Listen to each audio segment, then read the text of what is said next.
السلام علیکم ورحمۃ اللہ وبرکاتہ۔ ان الحمد للہ والصلاۃ والسلام علی رسول اللہ، اما بعد۔ محترم ناظرین کرام، الاحسان اردو چینل میں آپ حضرات کا خیر مقدم ہے۔ جیسا کہ آپ لوگوں کو معلوم ہے، بلوغ المرام جو حافظ ابن حجر رحمۃ اللہ علیہ کی مشہور و معروف کتاب ہے، اس کا درس چل رہا ہے۔ بعض مصروفیات کی وجہ سے چند ایام یہ سلسلہ موقوف رہا۔ آج ہم پھر اس سلسلے کو شروع کرنے جا رہے ہیں۔ اصطلاحات کا سلسلہ چل رہا تھا اور تقریباً مکمل بھی ہو چکا ہے۔ بعض اصطلاحات رہ گئی ہیں، وہ انشاءاللہ العزیز اسی درس کے درمیان میں بیان کی جائیں گی۔ آج ہم مقدمۃ الکتاب جو حافظ بن حجر رحمۃ اللہ علیہ نے بلوغ المرام کے شروع میں ذکر کیا ہے، اس سے ابتدا کرتے ہیں۔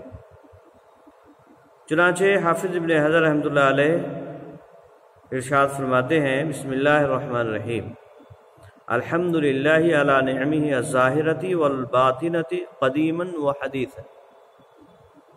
یہاں سب سے پہلی بنیادی بات یہ ہے کہ حافظ ابن حجر رحمۃ اللہ علیہ نے اپنی اس کتاب کا آغاز بسم اللہ اور حمدللہ یعنی الحمدللہ سے کیا ہے۔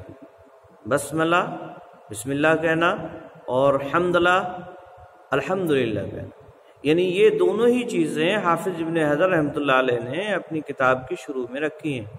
بسم اللہ بھی ہے اور اسی طرح سے الحمدللہ سے بھی اپنی کتاب کا آغاز کیا ہے۔ اور اس کی بنیادی وجہ یہ ہے، مصنف یا مؤلفین جو یہ طریقہ اپناتے ہیں کہ شروع میں بسم اللہ یا اسی طرح سے الحمدللہ ذکر کرتے ہیں، اس کی بنیادی وجہ تین ہے یا چار کہہ لیجئے۔ بنیادی وجہ جو ہیں وہ تین یا چار ہیں، اور وہ یہ ہیں کہ چونکہ اللہ رب العالمین کی کتاب قرآن مجید جو کہ اللہ رب العالمین کی طرف سے نازل کردہ ہے، اس کی ابتدا بسم اللہ اور الحمد سے ہوئی ہے، اور صحابہ کرام رضوان اللہ تعالی علیہ مجمعین نے اس میں سب سے پہلے سورہ فاتحہ کو ذکر کیا ہے، جس میں اللہ رب العالمین کی تعریف بیان کی گئی ہے، اور یہ ایک طرح سے صحابہ کرام کا اجماع ہے۔ حالانکہ یہ سب جانتے ہیں کہ سورہ فاتحہ یہ پہلے نازل ہونے والی سورت نہیں ہے، تو یہ قرآن کی گویا کہ ایک طرح سے اقتدا ہو جائے، قرآن کے موافق یہ بات ہو جائے، اس لیے مصنف یا مؤلفین جو ہیں اپنی کتابوں کو بسم اللہ اور الحمدللہ سے شروع کرتے ہیں۔ اسی طرح سے اس کی ایک اور وجہ یہ ہے کہ اللہ کے نبی صلی اللہ علیہ وسلم جب بھی کوئی بنیادی یا اہم کام کرنے جاتے تھے، کوئی حاجت یا ضرورت اس طرح کی ہوتی تھی، تو نبی اکرم صلی اللہ علیہ وسلم اپنی اس حاجت سے پہلے اللہ رب العالمین کی تعریف کرتے تھے۔ جیسے نکاح ہے، مان لیجئے خطبۃ الحاجہ، حاجت کے وقت جو خطبہ دیا جاتا ہے وہ نبی اکرم صلی اللہ علیہ وسلم سے ثابت ہے۔ آپ صلی اللہ علیہ وسلم اس میں جو ہے الحمد یعنی اللہ رب العالمین کی تعریف سے ابتدا کیا کرتے تھے، تو یہ ایک طرح سے نبی اکرم صلی اللہ علیہ وسلم کی بھی اقتدا ہے۔ اسی طرح سے نبی اکرم صلی اللہ علیہ وسلم نے جو خطوط لکھے ہیں، ان خطوط کی ابتدا میں بسم اللہ اور الحمد ہوا کرتی تھی۔ تاریخ ہمیں بتلاتی ہے، یا جو نبی اکرم صلی اللہ علیہ وسلم کے خطوط ہیں اس میں یہ ساری چیزیں ملیں گی۔ تو یہ بنیادی طور پر تین وجہ ہیں جس کی بنیاد پر مؤلف نے اپنی کتاب کا آغاز بسم اللہ اور الحمدللہ سے کیا ہے۔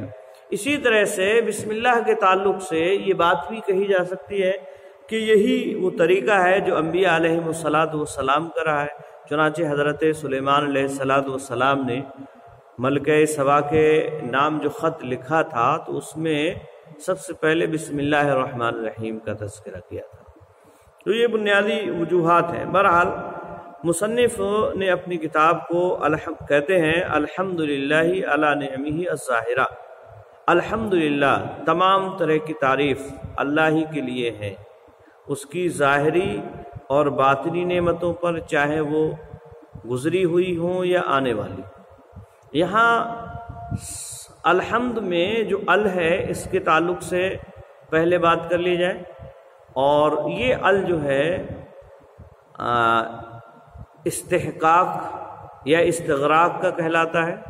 استغراق کا مطلب یہ ہے یعنی جس لفظ پر یا جس کلمے پر یہ ال آئے گا تو یہ گویا کہ اس کے تمام معنی اور مفہوم کو شامل ہو جائے گا۔ اور اس کی علامت یہ ہے کہ اس کی جگہ اگر ہم کلن جو ایک لفظ ہے عربی زبان میں اسے استعمال کریں تو معنی بالکل صحیح ہو جائے۔ مان لیجیے الحمدللہ کی جگہ کلن کا لفظ استعمال کیا جائے، کل حمد للہ، کل حمد للہ یعنی تمام طرح کی تعریفیں اللہ کے لیے، تو یہ جو ہے استغراق کا ال کہلاتا ہے۔ اسی طرح سے ال جو ہے جنس کا بھی ہوتا ہے، یعنی جس پر داخل ہوتا ہے تو اس جنس کی تمام چیزیں اس میں شامل ہو جاتی ہیں، تو جنس کا بھی لیا جا سکتا ہے۔ یعنی حمد جنس کی جتنی بھی چیزیں ہیں، جتنی بھی اقسام یا قسمیں ہیں، وہ ساری کی ساری اللہ رب العالمین ہی کے لیے ہیں، کسی اور دوسرے کے لیے نہیں۔ زبان سے تعریف ہو یا دل سے تعریف ہو یا اسی طرح سے اعضاء اور جوارح سے تعریف ہو، یہ ساری کی ساری تعریفیں اللہ کے لیے ہی ہیں، یا نعمت پر ہو بغیر نعمت کے ہو، سب تعریفیں اللہ رب العالمین کے لیے ہیں۔ یا اسی طرح سے جو بھی تعریف کی جا رہی ہے وہ ساری کی ساری تعریفیں اللہ کے لیے، ڈائریکٹ یا انڈائریکٹ۔ یعنی اگر ہم تعریف اللہ کی ڈائریکٹ کرتے ہیں تو وہ تو ہے ہی ہے، اور اگر کسی دوسری چیز کی کرتے ہیں تو وہ بھی انڈائریکٹ گویا کہ اللہ رب العالمین ہی کی ہے۔ مان لیجیے کسی کی تعریف ہم کر رہے ہیں تو گویا کہ وہ اس کی تعریف نہیں ہے بلکہ اس کے بنانے والے کی تعریف ہے، تو انڈائریکٹ وہ بھی اللہ رب العالمین کی تعریف ہوا کرتی ہے۔ تو یہ جو ہے ال کا معنی ہوا۔ اور حمد کہتے ہیں وصف المحمود بالکمالی مع المحبت والتعظیم، یہ ہے حمد کا معنی، یعنی محمود کو بڑائی کے ساتھ بیان کرنا، تعظیم اور محبت کے ساتھ، تعظیم اور محبت کے ساتھ۔ اور یہاں جو ہے حمد کہہ کر مدح اس سے خارج ہو گئی، کیونکہ مدح میں تعریف جو ہوتی ہے محض اس میں محبت یا تعظیم نہیں ہوتی ہے، جبکہ حمد میں محبت بھی ہوتی ہے اور تعظیم بھی ہوتی ہے، اور یہ کسی انعام کے مقابلے میں بھی ہوتا ہے اور بغیر انعام کے بھی ہوتا ہے۔ یعنی اگر ہم اللہ رب العالمین کی تعریف کرتے ہیں تو چاہے کوئی اس چیز اس کے بدلے میں ہمیں ملے یا نہ ملے، ہم اللہ رب العالمین کی تعریف کر رہے ہیں، اور اگر مل رہی ہے تب بھی ٹھیک۔ تو یہ ہے اصل میں الحمد کا معنی، یعنی اللہ کی تمام تعریفیں اللہ ہی کے لیے ہیں، اور اس کی تعظیم کے ساتھ، یعنی اس کی تعظیم بھی ہے اور ساتھ ہی ساتھ محبت بھی ہے۔ اور اسی طرح سے کہا اعلیٰ نعمہ الظاہرہ، اس کی نعمتوں، نعمتن کی یہ جمع ہے اور یہ مضاف ہے ضمیر کی جانب، اور یہ عموم کا فائدہ دیتا ہے، یعنی اس کی تمام نعمتیں چاہے وہ ظاہری ہوں، ظاہر مطلب جو دکھ رہی ہیں ہمارے سامنے ہیں، بہت ساری نعمتیں ہیں، خوشحالی کی نعمت ہے، یا اسی طرح سے بارش ہے، یا ہمارے جسموں کے اندر ہے بہت ساری نعمتیں، یہ ساری ظاہری نعمتیں۔ اور بل باطنہ، اور باطن مطلب ما تخفی عن الناس، لوگوں سے جو پوشیدہ ہے، لوگوں پر جو ظاہر نہیں ہوتی ہیں، وہ نعمتیں جو لوگوں پر ظاہر نہیں، جیسے اللہ رب العالمین پر جو ایمان کی نعمت ہے، اسلام کی نعمت ہے، یہ ساری نعمتیں جو ہیں قدیماً و حدیثاً، یا قدیم کا مطلب جو ہوتا ہے یعنی گزرا ہوا، جو سابق میں گزری، جو نعمتیں ہمیں پہلے مل چکی ہیں، ان نعمتوں پر بھی اللہ رب العالمین کا شکر ہے۔ اور حدیث مطلب آنے والے، لاحق، جدید کے معنی میں ہوتا ہے، اور یہ جو ہے مصنف نے براءت الاستحلال کے طور پر یہاں استعمال کیا ہے کہ کہ ایک طرح سے اشارہ دے دیا کہ یہ کتاب جو ہم لکھنے جا رہے ہیں یہ حدیث کے فن میں ہے. اسے علم بدیع اور علم بیان کی اصطلاح میں براءۃ الاستحلال کہتے ہیں، یعنی بغیر بتائے، بغیر تصریح کے اشارہ دے دینا کہ یہ کس موضوع اور فن کی کتاب ہے، تو اسے جو ہے حدیث یہاں لفظ استعمال کیا. تو اللہ رب العالمین کی تعریف گویا کہ اس کی تمام نعمتوں پر، چاہے وہ ظاہری ہوں یا پوشیدہ ہوں یا اسی طرح سے گزری ہوئی ہوں یا آئندہ آنے والی.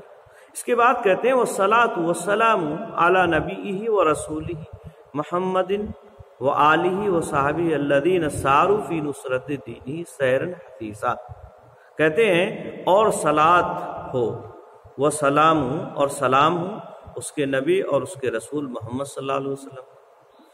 صلاۃ کا معنی ہوتا ہے درود.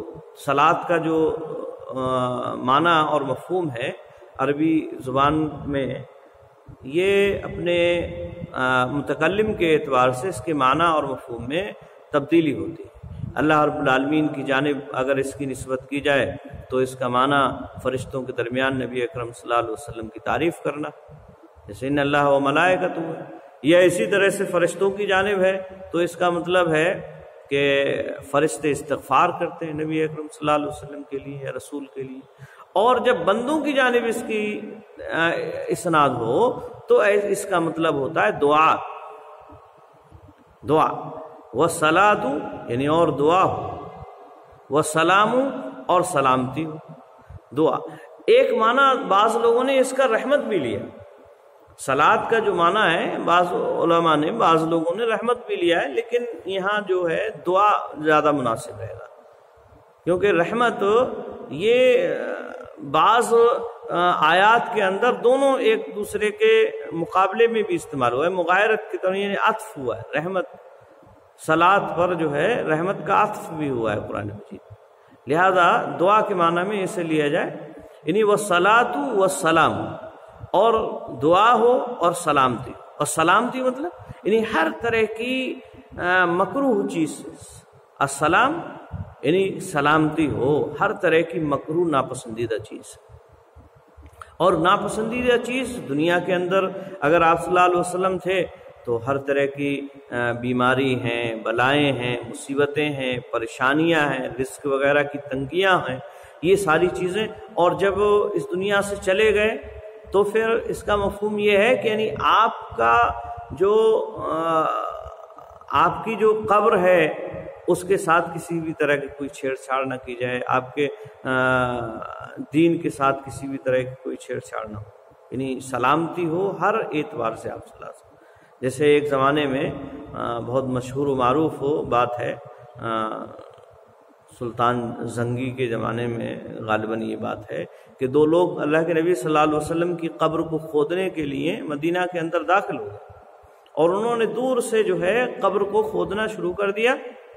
اللہ کے نبی صلی اللہ علیہ وسلم کی قبر تک پہنچنے ہی والے تھے کہ خواب میں سلطان کے اللہ کے نبی صلی اللہ علیہ وسلم آئے اور بتلایا کہ ایسے ایسے دو لوگ ہیں مدینہ میں گھسے ہوئے ہیں اور وہ قبر کو کھود رہے ہیں، اسے جسد اطہر کو لے جانا چاہتے ہیں.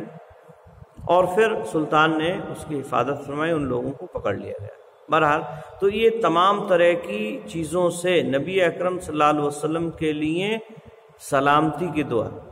تو یہ جو ہے جملہ خبریہ ہے، والصلاۃ والسلام علی رسول نبیہ و رسولہ، یہ جملہ خبریہ ہے لیکن بمعنی دعائیہ ہے. تو سلامتی ہو اور درود ہو یعنی دعا ہو اور سلامتی ہو علی نبیہ، اس کے نبی پر، نبی و رسولہ اور اس کے رسول پر. نبی اور رسول دونوں کو یہاں ذکر کیا گیا. نبوت پہلے ہوتی ہے، یاد رہے نبوت پہلے ہوتی ہے اور رسالت بعد میں ہوتی ہے. کوئی بھی رسول اسی وقت رسول بنے گا جب وہ پہلے نبی بن چکا ہوگا. نبی اکرم صلی اللہ علیہ وسلم پر پہلے نبوت نازل ہوئی جب آپ صلی اللہ علیہ وسلم پر پہلی وحی نازل ہوئی، اقرأ باسم ربک الذی خلق، یعنی یہ جو آیت کریمہ نازل ہوئی تب آپ نبی بنائے. اور جب سورۃ المدثر نازل ہوئی تو اس وقت آپ صلی اللہ علیہ وسلم کو رسول بنائے. تو نبوت چونکہ پہلے، اس لیے پہلے ذکر اس کا یہاں کیا جا رہا ہے، نبی ہی یعنی اس کے نبی پر، اور رسول چونکہ بعد میں بنائے گئے اس لیے اس کا ذکر جو ہے بعد میں کیا جائے گا، یعنی اس کے نبی اور رسول دونوں پر سلامتی ہو اور دونوں کے لیے درود ہو۔ اور یہ دو الگ نہیں، یہ نبی اکرم صلی اللہ علیہ وسلم، یعنی آپ صلی اللہ علیہ وسلم نبی بھی ہیں اور رسول بھی۔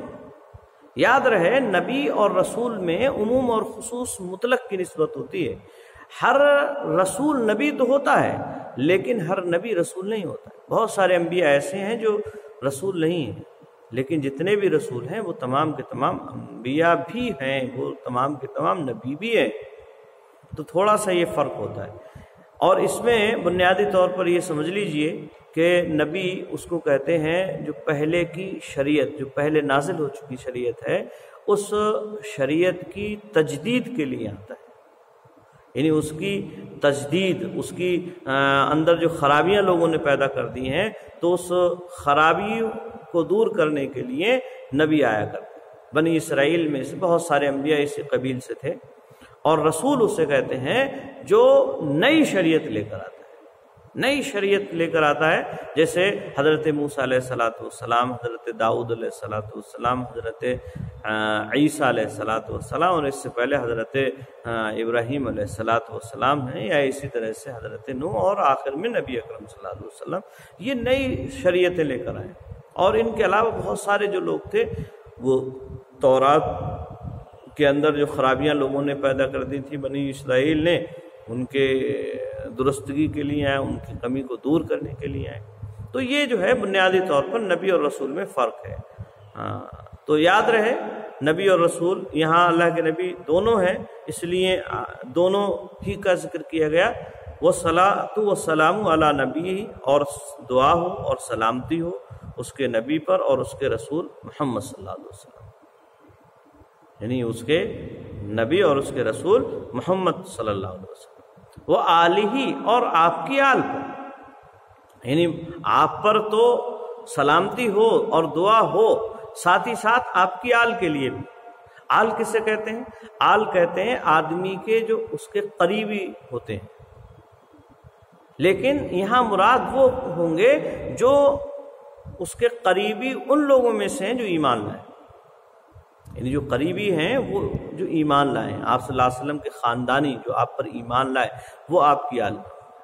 اور آل کا لفظ جو ہے عام طور سے یہ شرفا کے لیے استعمال کیا جاتا ہے، یعنی جو خاندانی اعتبار سے یا مال دولت کے اعتبار سے دنیا یا آخرت میں کسی اونچے مقام پر ہوں، ان کی آل اولاد کے لیے، ان کے اقابر اقربا کے لیے جو ہے آل کا لفظ استعمال کیا جاتا ہے، جیسے آل ابراہیم ہے، آل محمد ہے، آل موسیٰ ہے، آل فرعون ہے، یہ دنیاوی اعتبار سے ہو یا آخرت کے اعتبار سے تو اس کے لیے آل کا استعمال کیا جاتا ہے۔ تو آل جو ہے آپ صلی اللہ علیہ وسلم کے اقارب، یعنی آپ کے جو قریبی رشتہ دار ہیں، اور وہ خاص طور سے جو ایمان لائے۔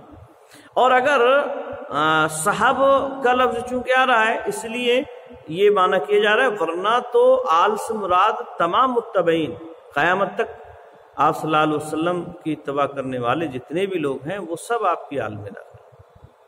اگر یہ لفظ اکیلا لفظ استعمال کیا جائے، آل ہی صرف استعمال کیا جائے، تو اس میں سارے مسلمان داخل ہوں، لیکن چونکہ آگے آئے وہ صحابی ہی، اور آپ کے صاحب کی جمع، اور اس کا مطلب یعنی وہ آدمی یا وہ شخص جس نے من لقی النبی صلی اللہ علیہ وسلم مومنا ومات علی الایمان، یعنی صحابی اسے کہتے ہیں جس نے نبی اکرم صلی اللہ علیہ وسلم کو ایمان کی حالت میں دیکھا اور ایمان ہی پر اس کا انتقال ہوا، تو ان کے لیے بھی کہا جا رہا ہے کہ ان کے اوپر بھی درود اور سلام۔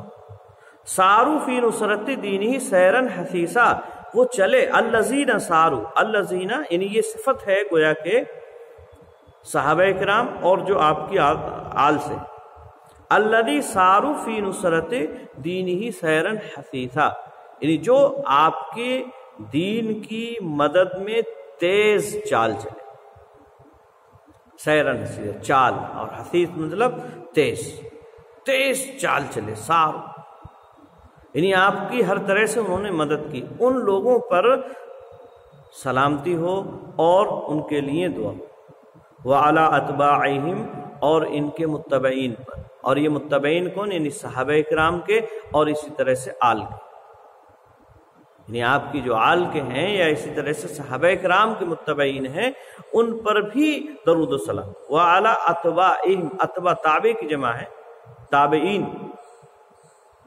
الذین ورثوا العلم، جو علم کے وارث ہوئے، جو علم کے وارث ہوئے، والعلماء ورثۃ الانبیاء، اور علماء انبیاء کے وارث ہیں، علماء انبیاء کے وارث ہیں۔ یہ نبی اکرم صلی اللہ علیہ وسلم کی ایک حدیث کی جانب گویا کہ اشارہ کیا حافظ ابن حجر رحمہ اللہ نے کہ علماء جو ہیں یہ انبیاء علیہم السلام کے ورثہ میں سے ہیں۔ اس کے بعد کہتے ہیں اکرم بہم وارثن و موروثن، یہ فعل تعجب ہے، اور یہاں اکرم بہم میں جو ضمیر ہے یہ اگرچہ جار مجرور ہے لیکن یہ اکرم کا فاعل، یعنی کتنے عمدہ ہیں وہ لوگ جنہوں نے انبیاء علیہم السلام اور ان کے متبعین کی پیروی، جنہوں نے نبی اکرم صلی اللہ علیہ وسلم کے جو قریبی ہیں اور صحابہ کرام ہیں ان کی اتباع پیروی کی، کتنے اچھے ہیں۔ یا پھر انبیاء اور ان کے ورثہ علماء کتنے اچھے، انبیاء اور ان کے ورثہ یعنی علماء کتنے اچھے ہیں۔ وارثن و موروثن، وارثن و موروثن یہ جو ہے حال ہونے کی وجہ سے یا تو منصوب ہے، یعنی اکرم بہم میں جو ضمیر ہے اس سے حال ہونے کی وجہ سے منصوب ہے۔ وارثن یعنی علماء کی جانب یہ ہوگا، حال ہوگا علماء سے، اور موروثن یہ جو ہے انبیاء سے حال ہوگا، یعنی کتنے عمدہ ہیں وہ جو وارث ہوئے یعنی علماء، اور کتنے عمدہ ہیں وہ جو موروث ہوئے یعنی انبیاء علیہم السلام، دونوں ہی بہت ہی عمدہ اور بہترین ہیں۔ اور یہ پھر اسے جو ہے تمیز مانے، وارثن و موروثن یعنی اکرم بہم کتنے عمدہ ہیں، کون ہیں عمدہ؟ یعنی وہ جو وارث ہیں اور جو موروث ہیں۔ تو یہ دونوں اعتبار سے منصوب ہوگا، چاہے اسے حال مانے یا اسے تمیز مانے۔ وارثن اور موروث یہ حال بھی ہو سکتا ہے اور تمیز بھی ہو سکتا ہے۔ یہ جو ہے حمد ہوئی اور اسی طرح سے صلاۃ بھی ہوگی۔ نبی اکرم صلی اللہ علیہ وسلم اس کے بعد کہتے ہیں اما بعد۔ یہ لفظ عربی زبان میں جو استعمال کیا جاتا ہے یہ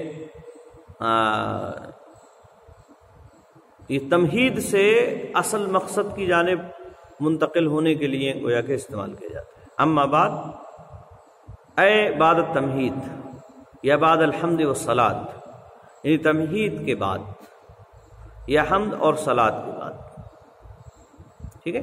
تو یہ جو لفظ اما بعد کا استعمال ہوا یہ گویا کہ حمد یا تمہید کے بعد کے لیے استعمال ہوا۔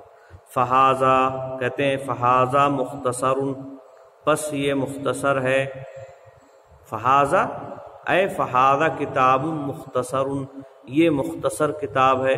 مختصر کسے کہتے ہیں؟ اختصار کسے کہتے ہیں؟ قل لفظہ وکثر معنیہ، یعنی وہ جس کا الفاظ کم ہو اور معنی زیادہ۔ تو یہ واقعی میں یہ مختصر کتاب ہے، اس میں الفاظ کم ہیں لیکن معنی اور مفہوم کے اعتبار سے یہ کتاب بہت ہی جامع ہے،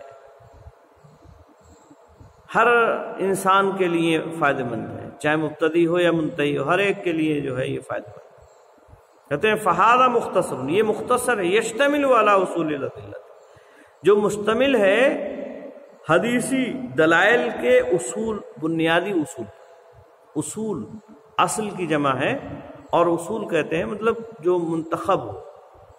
یہاں گویا کہ اس بات کی جانب بھی اشارہ ہے کہ یہاں ہم نے ساری حدیثی دلائل اکٹھا نہیں کی ہیں بلکہ منتخب جو اصولی ہیں وہ یہاں ذکر کیے گئے ہیں۔ للاحکام شرعیہ، شرعی احکام، یعنی شرعی احکام کے جو حدیثی دلائل ہیں وہ منتخب اصول پر یہ گویا کہ مشتمل ہے یہ کتاب۔ تو یہاں جو ہے ایک تو یہ بات دلائل کہا، دلائل چونکہ کئی ایک طرح کے ہوتے ہیں، ادلہ دلیل کی جمع ہے، دلائل کئی ایک طرح کے ہوتے ہیں، اور شرعی جو دلائل ہیں وہ عام طور سے مشہور وہ ہیں، 4 ہیں، قرآن ہے، حدیث ہے، اجماع اور قیاس ہے۔ لیکن یہاں الحدیثیہ لا کر یہ اجماع، قیاس اور قرآن کو گویا کہ یہاں سے ختم کر دیا، کیونکہ بہت ساری کتابیں ایسی بھی ہیں جس میں قرآن بھی ذکر کرتے ہیں، حدیث بھی، جیسے بخاری ہے اس میں قرآن بھی ہوتا ہے، حدیث بھی ہوتی ہے، پہلے کوئی آیت ذکر کریں گے پھر اس کے بعد حدیث ذکر کریں گے۔ تو یہاں جو ہے قرآن نہیں ذکر کریں گے بلکہ صرف اور صرف حدیث، اور پھر للاحکام الشرعیہ، شرعی احکام، احکام حکم کسے کہتے ہیں؟ حکم، الحکم المنع، لغوی اعتبار سے اس کا معنی ہوتا ہے منع کا، اور حکم کا معنی جو ہے شرعی یا اصطلاح میں اللہ رب العالمین کے خطاب کا مقتضا، حلال ہونا ہے یا حرام ہونا ہے، یا اسی طرح سے مکروہ ہونا ہے، یا اسی طرح سے جائز و مباح ہونا ہے۔ تو یہ جو ہے یہ ہو گئے احکام شرعیہ، حلال ہونا، شرعی جائز ہونا، یہ ساری چیزیں اس میں آ جائیں۔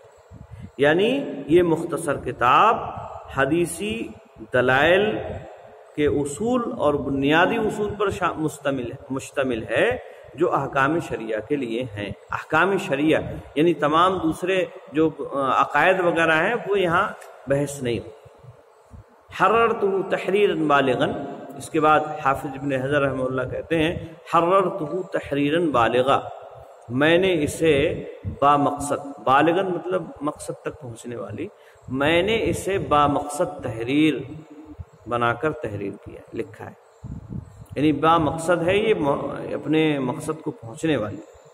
لیسیر من یحفظہ من بین اقرانہ نابغہ، تاکہ جو اسے یاد کرے وہ اپنے ساتھیوں اور دوستوں کے درمیان میں ماہر ہو جائے، نابغہ ماہر ہو جائے، لیسیر من تاکہ ہو جائے وہ جو اس کو یاد کرے اپنے دوستوں کے درمیان میں ماہر، نابغہ ماہر ہو جائے۔ وَيَسْتَعِينُ بِهِ الطَّالِبُ الْمُبْتَدِي، اور مدد اس سے لے وہ جو مبتدی طالب علم ہے، یعنی جو ابتدائی ہے، جس نے ابھی حدیث کی کتابوں کو پڑھا نہیں ہے، وہ بھی اس سے مدد لے لے۔ وَلَا يَسْتَغْنِي عَنْهُ الرَّاغِبُ الْمُنْتَهِي، اور جو منتہی رغبت رکھنے والے، انتہا ہی درجے کو جو پہنچ چکے ہیں، انتہائی علوم جنہوں نے کافی حاصل کر لیے ہیں، تو وہ بھی اس سے بے رغبت نہ، وہ بھی اس سے جو ہے استفادہ کریں گے۔ تو یہ کتاب جو ہے اس لیے لکھی گئی، اس سے دونوں طرح کے لوگوں کو فائدہ ہوگا، یعنی جو طلبہ ابتدائی درجے کے ہیں وہ بھی، اور انتہائی درجے کے جو طلبہ ہیں انہیں بھی اس سے فائدہ ہوگا۔ تو دونوں ہی کے لیے جو ہے حافظ ابن حجر رحمۃ اللہ علیہ نے یہ کتاب لکھی ہے، اور اس دونوں اس سے فائدہ اٹھا سکتے ہیں، ہر آدمی اپنے اپنے اعتبار سے اس سے فائدہ اٹھا سکتا ہے۔ اس کے بعد حافظ ابن حجر رحمہ اللہ نے وہی اپنی اصطلاحات کا ذکر کیا ہے، جن کا ذکر ہم نے اس سے پہلے درس میں کہہ دیا ہے، بیان کر دیا ہے، اس میں پہلے درس میں۔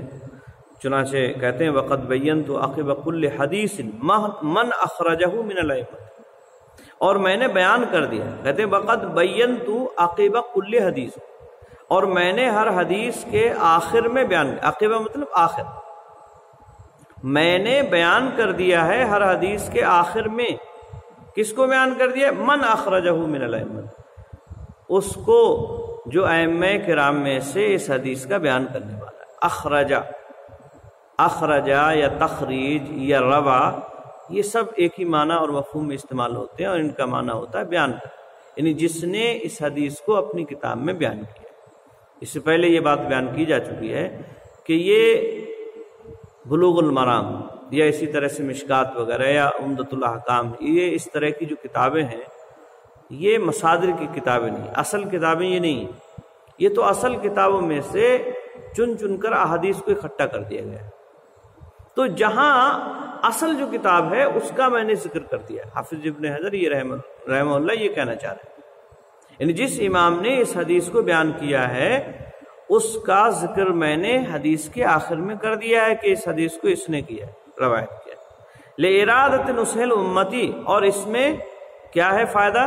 لِإِرَادَةِ نُصْحِ الْأُمَّةِ، امت کی خیر خواہی کے ارادے سے، نصح مطلب خیر خواہی، یعنی امت کی خیر خواہی کے ارادے سے میں نے ایسا کیا۔ فالمراد بالسبعۃ، والسبع سے مراد کیا ہے؟ اب اس کی وضاحت ہم نے اس سے پہلے کر دی ہے کہ سبع سے مراد کون ہے؟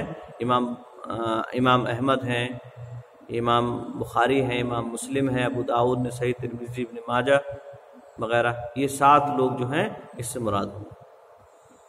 ٹھیک ہے، اس کے بعد کہتے ہیں وبالستۃ، اور ستہ سے مراد من ادا احمد، احمد کے علاوہ جو، یعنی بخاری، مسلم، ابو داؤد، ترمذی، نسائی، ابن ماجہ وغیرہ۔ اور اسی طرح ایسے کہتے ہیں وبالخمسۃ من عدا البخاری و مسلم، اور خمسہ سے مراد بخاری اور مسلم کے علاوہ، یعنی جو سبع میں جو تھے نا 7 لوگ، تو بخاری اور مسلم کے علاوہ جو 5 رہ گئے وہ ہو گئے خمسہ سے مراد، اور وہ ہیں احمد، ابو داؤد، نسائی، ترمذی، ابن ماجہ۔ اس کے بعد کہتے ہیں وقد اقول، اور کبھی کبھی میں ایسے کہتا ہوں الاربعۃ والبخاری و مسلم والاربعۃ و احمد، کہتے ہیں اور کبھی میں کہتا ہوں والاربعۃ و احمد، یعنی 4 نے روایت کیا اور امام احمد نے روایت کیا، یعنی خمسہ کے بجائے کبھی میں ایسے بھی کہہ دیتا ہوں، یعنی 4 نے روایت کیا ہے اور امام احمد نے روایت، تو دونوں طرح سے ایک ہی مفہوم ہوگا۔ وبالاربعۃ، اور اربعہ سے مراد ہے من عدا الثلاث الاول، یعنی پہلے کے جو 3 ہیں ان کے علاوہ، پہلے کے 3 کون ہیں؟ امام احمد، امام بخاری، امام مسلم، یعنی ان کے علاوہ جو 3 ہیں 7 میں، وہ گویا کہ ہو گئے اربعہ سے مراد، اور وہ ہیں ابو داؤد، نسائی، ترمذی، ابن ماجہ۔ وبالثلاثۃ، اور ثلاثہ سے مراد ہے من عداہم والاخیر، ان 3 کے علاوہ، یعنی جو 3 ابھی ذکر کیے گئے نا، امام احمد، امام احمد اور بخاری اور مسلم، یہ 3، اور اس کے آخر میں یعنی 4 کے ایک دم آخر والا یعنی ابن ماجہ، تو ثلاثہ سے مراد کے کون ہوئے؟ ابو داؤد، ترمذی، نسائی۔ وبالمتفق، اور متفق علیہ سے مراد کون ہے؟ البخاری و مسلم، بخاری اور مسلم ہے، یہ بہت مشہور ہے، حالانکہ عام محدثین کے ہاں یہی لفظ استعمال کیا جاتا ہے، بخاری و مسلم ہی اس سے مراد ہوتے ہیں، لیکن علامہ ابن تیمیہ رحمہ اللہ کے جو دادا ہیں مجد ابن تیمیہ، یا ان کا نام عبدالسلام ہے، تو ان کی کتاب جو ہے المنتقى من اخبار المصطفیٰ، تو اس میں جو ہے وہ جب متفقون علیہ کہتے ہیں تو امام احمد، بخاری اور مسلم ان کے ہاں مراد ہوتے ہیں، یہ یاد رکھیں، ان کے ہاں متفقون علیہ سے مراد بخاری اور مسلم کے ساتھ ساتھ امام احمد بھی، اور اگر امام احمد نہیں ہے تو وہ صرف کہتے ہیں اخرجہ شیخان نے روایت کیا۔ حافظ ابن حجر رحمہ اللہ نے بھی اپنی کتاب میں یعنی بلوغ المرام کی آخری حدیث میں یہ لفظ استعمال کیا، اخرجہ شیخان، یعنی شیخان نے روایت کیا، یعنی بخاری مسلم۔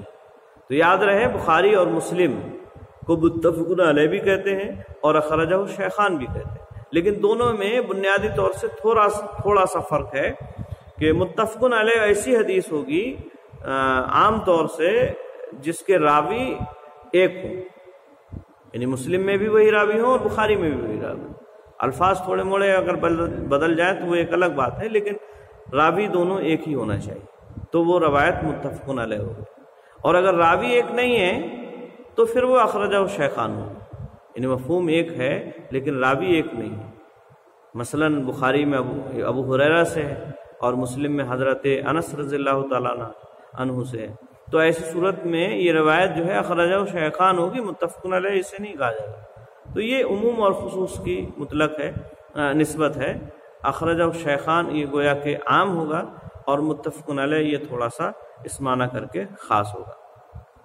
اس کے بعد کہتے ہیں وقد لا اذکر معہما غیرہما، اور کبھی کبھی میں ان کے ساتھ کسی اور کو ذکر نہیں کرتا ہوں، یعنی اوپر ذکر کیا کہ کبھی میں 7 کا ذکر کروں گا، لیکن کبھی کبھی ایسا بھی ہوگا صرف بخاری اور مسلم ہی کا ذکر ہوگا، حالانکہ وہ روایت اور دوسری جگہوں پر بھی ہوگی۔ کیوں؟ اس لیے کہ بخاری اور مسلم کا کہہ دیا بس بات کافی ہے، اور زیادہ کی ضرورت نہیں ہے۔ اس لیے جو ہے کبھی کبھی ایسا بھی ہوگا کہ ان دونوں کے ساتھ یعنی بخاری اور مسلم کے ساتھ کسی دوسرے کا ذکر نہیں کروں گا۔ وَمَا عَدَا ذَلِكَ فَهُوَ مُبَيِّنٌ، اور اس کے علاوہ جو ہیں وہ ایک دم واضح ہے۔ یعنی اب یہ جو اصطلاحیں خاص میں نے بیان کی ہیں، ان اصطلاحوں کے علاوہ اگر کسی اور دوسرے امام کا نام لیا جائے گا، امام بہقی ہیں یا ابن خزیمہ ہیں یا اور جو دوسرے ائمہ حدیث ہیں، ان کا نام لیا جائے گا تو پھر وہ ایک دم واضح ہوگا، اس کو بیان کرنے کی ضرورت نہیں۔ اس کے بعد کہتے ہیں وَسَمَّيْتُهُ بُلُوغَ الْمَرَامِ، اور میں نے اس کا نام بلوغ المرام من ادلۃ الاحکام رکھا ہے۔ میں نے اس کا نام بلوغ المرام رکھا ہے۔ یہاں جو ہے سمیتہ، میں نے رکھا ہے اس کا نام بلوغ المرام، یا تو بلوغ المرام پڑھیں تو ایسی صورت میں یہ مفعول ثانی ہو جائے گا، سمیتہ کا یہ مفعول ثانی ہو جائے گا، میں نے اس کا نام رکھا ہے بلوغ المرام من ادلۃ الاحکام۔ اور یا پھر ایسی صورت میں یا اسے بلوغ المرام بھی پڑھیں اعراب حکائی کے طور پر، یعنی سمیتہ بلوغ المرام من ادلۃ الاحکام، یہ بھی پڑھ سکتے ہیں اعراب حکائی کے طور پر۔ اور ایسی صورت میں یہ جو نام ہوگا اس سے پہلے گویا کہ مبتدا محذوف ہوگا، ھذا بلوغ المرام من ادلۃ الاحکام، اور پھر یہ مبتدا محذوف خبر سے مل کر کے یہ پھر سمیتہ کا مفعول ثانی ہو جائے گا۔ اور اگر اسے بلوغ المرام پڑھیں یعنی فتحہ کے ساتھ تو پھر محذوف ماننے کی ضرورت نہیں، یعنی میں نے اس کتاب کا نام بلوغ المرام رکھا ہے۔ بلوغ المرام، مرام مطلب مقصد اور بلوغ مطلب پہنچنا، یعنی احکام کے دلائل سے مقصد تک پہنچانے والی کتاب۔ واللہ اسأل ان لا يجعل ما علمناه علينا وبالا، اور اللہ سے میں سوال کرتا ہوں، واللہ یہاں جو ہے نسب کے ساتھ اللہ پڑھا جائے گا، اور اسأل اس سے پہلے محذوف ہے، اور جو اسأل بعد میں آ رہا ہے وہ اس پر دلیل ہے۔ واللہ اسأل یعنی اللہ رب العالمین سے میں سوال کرتا ہوں کہ وہ نہ بنائے اس چیز کو ہمارے لیے وبال، یا ہمارے اوپر وبال، جو اس نے ہمیں سکھائی، ما علمنا، جو اس نے ہمیں سکھائی ہے، جو چیز اس نے ہمیں سکھائی اسے ہمارے لیے وبال نہ بنا، ہمارے اوپر اسے وبال نہ بنا۔ وبال کیسے ہو جائے گی؟ وبال اس طرح سے ہو جائے گی کہ اگر ہم سیکھیں اور اس کے مطابق عمل نہ کریں تو یہ ہمارے لیے ایک طرح سے آزمائش اور وبال ہو گئی، یہ مصیبت اور پریشانی کا سبب بن گئی۔ یا اسی طرح سے سیکھیں اور اسے بھول جائیں تو یہ بھی ایک طرح سے وبال ہے۔ وَإِن يُرْزِقْنَا الْعَمَلَ بِمَا يَرْضَاهُ سبحانہ وتعالی، اور اس بات کا بھی سوال کرتا ہوں کہ اللہ رب العالمین ہمیں جو وہ پسند کرتا ہے اس کے عمل کی توفیق عطا فرمائے، یعنی اللہ رب العالمین جس کو پسند کرتا ہے اس کے عمل کی توفیق ہمیں دے، اس بات کا بھی میں اللہ رب العالمین سے سوال کرتا ہوں۔ تو یہ رہا مقدمہ حافظ بن حجر رحمہ اللہ کی بلوغ المرام کا، جو بہت ہی اختصار کے ساتھ میں نے آپ حضرات کے سامنے رکھا، اور انشاءاللہ العزیز اس کے بعد کتاب الطہارہ شروع کی جائے گی۔ اللہ رب العالمین سے دعا ہے اللہ رب العالمین ہم تو مسلمانوں کو نیک عمل کرنے کی توفیق عطا فرمائے، آمین۔ وآخر دعوانا الحمدللہ رب العالمین۔ السلام علیکم ورحمۃ اللہ وبرکاتہ۔